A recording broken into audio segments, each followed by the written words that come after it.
Hello दोस्तों, आप सभी का स्वागत है मेरे और आपके चैनल जिसका नाम है बी सक्षम इन एसएपी पीएम मॉड्यूल में। दोस्तों, बहुत दिनों के बाद मैं आपसे जुड़ रहा हूँ।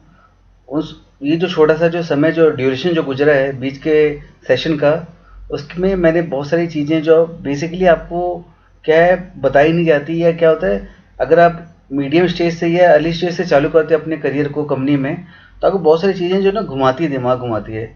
हाँ, अगर आप क्या बोलते हैं कॉमर्स या आपका अकाउंटिंग वाला सेक्शन है तो आपके थोड़े क्लियर होते हो, लेकिन जैसे आप प्रॉपरली अगर आप क्या बोलते हैं बी बैकग्राउंड से आते हो या मैथमेटिक्स से आते हो, तो ये जो वर्ड है ना, ये क्या होता है हम लोग को पढ़ाया नहीं जाता है, या पढ़ाया जाता है तो हम इतना ध्यान नहीं देते क्योंकि हम इक्वेशन में लगे रहते हैं।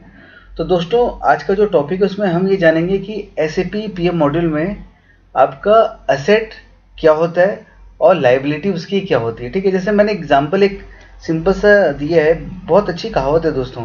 जैसे इस मुर्गी को देख रहे हो ना, तो क्या होता है जब ये मुर्गी है, ये सिर्फ एग्जांपल के लिए, इसे प्लीज़ ये मत सोचिएगा कि वेजिटेरियन नॉन वेजिटेरियन में बिल्कुल मत लीजिएगा।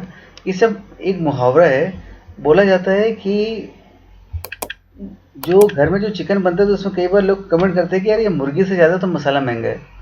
तो अगर आप देखोगे तो इसमें मैं आपको एग्जांपल क्या बोल रहा हूँ, इसमें आपको दो चीज़ें दिखेंगी अगर बेसिकली एग्जांपल बताऊँ।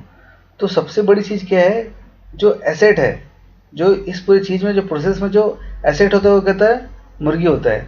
और उसमें जो मसाले जो लगते हैं, जो बहुत सारे मसाले होते हैं, लाइबिलिटीज़ हैं, वो लगते रहेंगे, चेंज होते रहेंगे, बट मेजर क्या है, मुर्गी, वो हमारा एसेट है। अब दूसरे तरीके से मैं आपको बताता हूँ, एग्जाम्पल देता हूँ आपको इसके टर्म्स में, एसएसबी के टर्म्स में, ताकि आपको ज़्यादा कनेक्ट हो। बट एग्जाम्पल रखिए दोस्तों कि ये जो एग्जाम्पल दिया गया है उसी का ही उससे कोरिलेशन मैं आगे बताऊंगा।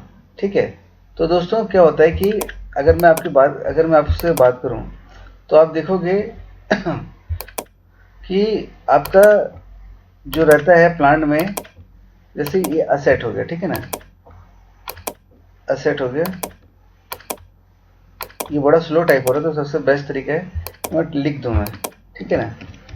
जो एसेट है या आपका क्या बोलूँ तो लाइबिलिटीज़ है, ठीक है, ऐसे एसेट या लाइबिलिटीज़। एग्जाम्पल दे लो, जैसे आप क्या है, एक क्या है प्लांट में, क्या है आपका जो प्लांट है उसमें क्या है, इक्विपमेंट है, इक्विपमेंट है तो इक्विपमेंट क्या है दोस्तों, एक मान लीजिए एग्जाम्पल है, एक गियर बॉक्स है, ठीक है। तो गियर बॉक्स को आप क्या बोलोगे, इसको बोलोगे आप एक एसेट, क्योंकि क्या है ये बहुत बड़ा अमाउंट इसके अंदर आता है।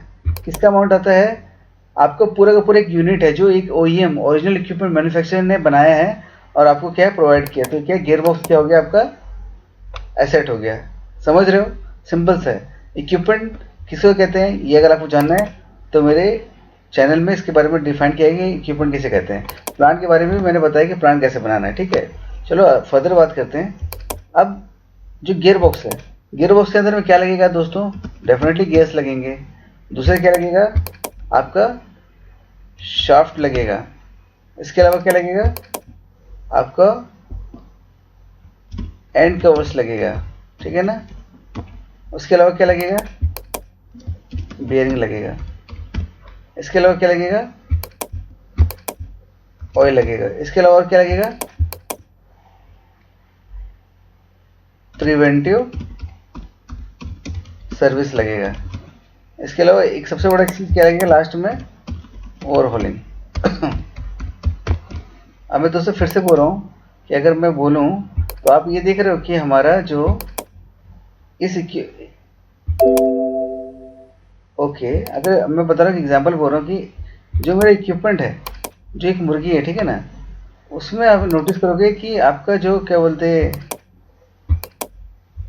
छोड़ो ये कलर को छोड़ देते हैं।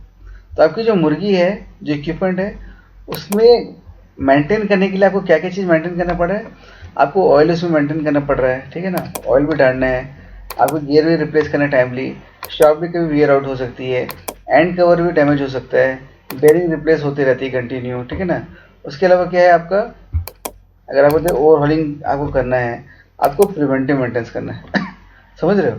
तो ये सब किस में आएगा दोस्तों, ये सब आ जाएगा लाइबिलिटीज, ठीक है। अगर मैं इसको कलर कर देता हूँ, मैं इसको रेड ही कर देता हूँ, रेड अच्छा लग रहा है, ठीक है। तो ये सब किस में आ जाएगा, लाइबिलिटीज में आ जाता है। ES मतलब क्या है कि आपके प्लांट जो इक्विपमेंट कोड होता है दोस्तों क्या डिफाइन करता है, जो भी इक्विपमेंट होता है उसके अगेंस्ट में क्या रहता है। जैसे मैं अगर एग्जांपल दे दूं, जैसे इक्विपमेंट है तो इक्विपमेंट के अगेंस्ट में सबसे पहले क्या है आपका आएगा कॉस्ट। इसको खरीदने के लिए कोई कॉस्ट लगेगा ना, बाद में इंस्टॉलेशन का कॉस्ट आएगा, बाद में कॉस्ट सेंटर आएगा, बाद में इक्विपमेंट का फंक्शनल लोकेशन आएगा, ठीक है। तो ये सारी चीज़ें रहेंगी। इसके अलावा प्लांट आएगा। अब आप देखो आपका इक्विपमेंट तो एक ही गियर बॉक्स, ठीक है, जिसको मैंने मुर्गी का नाम दिया था, मुर्गी है। लेकिन मुर्गी को मेंटेन करने के लिए अगर इसको अच्छा टेस्टी बनाना है या मेंटेन करना है, ठीक है ना, तो गियर बॉक्स के लिए अपने क्या करना पड़ेगा, आपको ये सारी चीज़ें मेंटेन करनी पड़ेगी। क्या है, क्या बिना ऑयल के गियर बॉक्स चल पाएगा, नहीं चल पाएगा, कुछ ना कुछ डैमेज होगा, आपका रबिंग हो जाएगी, ठीक है ना, आपका बैकलैश आ जाएगा, ठीक है ना, रूट क्लियरेंस बढ़ जाएगा। तो ये क्या है, आपको ऑयल को रिप्लेस करते रहना पड़ेगा। अब आए गियर्स, गियर है जैसे सेम बताया, ऑयल की वजह से गियर में दिक्कत आती रहती है, तो इसके एक लाइफ टाइम रहता है, ठीक है ना, इसकी एक शेल्फ लाइफ होती है, वो चेंज होती रहती है। अब बात आती है शाफ्ट की। शाफ्ट डेफिनेटली क्रिटिकल पार्ट है, क्योंकि क्या है ये इससे ज़्यादा मजबूत होता है, ये थोड़ा इसकी लाइफ एंड्योरेंस ज़्यादा रहती है। बट क्या होता है, कभी कभी ऐसा हो जाता है कि जो OEM है ये बोलती है कि मैं शाफ्ट में बना रहा हूँ, उसके बाद मेरा मॉडल अपग्रेड होगा तो ये शाफ्ट मैं नहीं बनाऊंगा। तो आपको क्या लेना पड़ता है, जैसे आप इक्विपमेंट परचेज करते हो तो आपको शाफ्ट भी ऐसे मैंडेटरी स्पेयर आपको लेना पड़ता है मजबूरी में। एंड कवर इसलिए बोल रहा हूँ क्योंकि एंड कवर आपका कुछ ना कुछ होता रहता है। मैंने यहाँ पर ऑयल सील की बात नहीं की, यहाँ पर एक ऑयल सील भी आएगा, ठीक है। बेयरिंग, आप तो जानते हो दोस्तों कि किसी भी प्लांट में सबसे ज़्यादा जो कंज्यूम होता है वो बेयरिंग होता है। उसके अलावा क्या, प्रिवेंटिव सर्विसेज, मतलब जो गियर बॉक्स है उसकी सर्विस तो होनी है, जो भी पार्टी है। जैसे अगर फ्लेंडर का गियर बॉक्स है, आपका क्या बोलते हैं शांति गियर का गियर बॉक्स है, ठीक है ना, आपका लीवर का गियर बॉक्स है, आपका क्या बोलते हैं एलिकॉन का गियर बॉक्स है, आपका वल्कन गियर बॉक्स है, कोई भी गियर बॉक्स मान लो, तो उसमें क्या सर्विसेज होगी, और उसकी वजह उसके साथ ही क्या होगा, ओवरऑलिंग का पीरियड भी आएगा। अब SAP PM में ये सब चीज़ क्यों इंपॉर्टेंट है, अगर बोला जाए कि इक्विपमेंट की बात कर रहे हैं किस लिए है, तो सबसे इम्पोर्टेंट चीज़ है कि SAP में आप जब डालोगे तो आपका क्या है IE01, ठीक है ना, IE 03, जो इक्विपमेंट डिस्प्ले का जो टी कोड होता है, जब IE03 में कोई भी इक्विपमेंट डालते हो अपने प्लांट का SAP ओपन करने के बाद, ठीक है ना, तो जो भी इक्विपमेंट आता है उसको आप ओपन करके एक्सपांड करोगे तो आपको ये सारी लिस्ट दिखती है। तो IE03 के आपका एक एसेट है, क्यों, क्योंकि इसके साथ आपका अकाउंटिंग जुड़ा रहता है। क्या जुड़ा रहता है, अकाउंट। अकाउंट मतलब आपका एक खर्चा रहेगा। देखो मैं क्या बोल रहा हूँ, अब एसेट लायबिलिटी में एक मेजर चीज़ बता रहा हूँ, अगर ऑयल चेंज होगा तो आपके किस में जाएगा, रिपेयर एंड मेंटेनेंस में। किस में जाएगा, R&M। ये किस में जाएगा, R&M, ठीक है, R&M है, M लिख दीजिए। और जो इक्विपमेंट है गियर बॉक्स, अगर उसको चेंज करना तो मुझे क्या लेना पड़ेगा, कैपेक्स। समझ रहे हो, ये अंतर है। अगर ये वाला अगर आपको करना है तो आपको M लिख देता हूँ, ठीक है ना। तो देखो आपका जो लायबिलिटी है, लायबिलिटी को मेंटेन करने के लिए अपने को रिपेयर एंड मेंटेनेंस का बजट लेना पड़ता है, उसके अगेंस्ट अपने को खर्चा करना पड़ता है। लेकिन जब बड़ा इक्विपमेंट खर्चा हो गया, क्योंकि वो तो मेरे क्या एसेट है, तो उस एसेट को मेंटेन करने के लिए हमको क्या लेना पड़ता है, कैपेक्स लेना पड़ता है। कैपेक्स मतलब बहुत बड़ा एक अमाउंट होता है, जिसके थ्रू हम आपके जो अकाउंट की जो बुक होती है उसमें उसका डेप्रिसिएशन कॉस्ट जुड़ता है। डेप्रिसिएशन मतलब 10 लाख का गियर बॉक्स है तो उसका एक डेप्रिशिएट अमाउंट आता है कि 10 लाख का गियर बॉक्स है, वो 1 साल बाद 9 लाख का होगा, 1 साल बाद 8 लाख होगा, इससे उसकी अमाउंट घटती जाती है। और मान लीजिए एक समय ऐसा जाता है जब उसका LOI मिल जाता है, जो जितनी भी एक्टिविटी जिसके लिए खरीदे ना वो सारा अपने को अचीव हो जाता है, तो उसका वैल्यू क्या होता है, 1 रुपये मान लिया जाता है अकाउंट के थ्रू, ठीक है ना। तो क्या होता है, ये सारी चीज़ें मैं इसलिए बता रहा हूँ क्योंकि क्या SAP में आप जाओगे तो आपको बहुत कई बार सुनने में आएगा कि अकाउंट वाले बोलेगा एसेट मेंटेन करो, एसेट मेंटेन करो।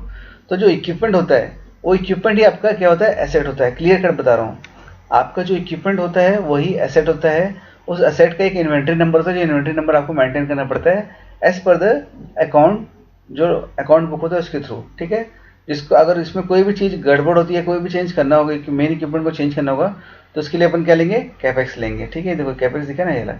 और अगर आपको उसके अंदर का कोई भी पार्ट चेंज करना होगा, छोटी मोटी चीज़ें चेंज करनी होगी, तो उसको हम किस में लेंगे, R&M। तो एसेट को चेंज करने के लिए कैपेक्स, और लायबिलिटी को चेंज करने के लिए, इक्विपमेंट की लायबिलिटी को चेंज करने के लिए अपन क्या पकड़ेंगे, रिपेयर एंड मेंटेनेंस। तो दोस्तों होप सो मैंने मुर्गी और मसाले के टर्म्स में आपको एसेट और लायबिलिटी का एक इनफ एग्जाम्पल दे दिया है। अगर मेरा ये वीडियो पसंद आ रहा है तो लाइक करो, शेयर करो, सब्सक्राइब करो, और जैसे मैं एट द एंड कहता हूँ, बी सक्षम इन SAP PM मॉडल।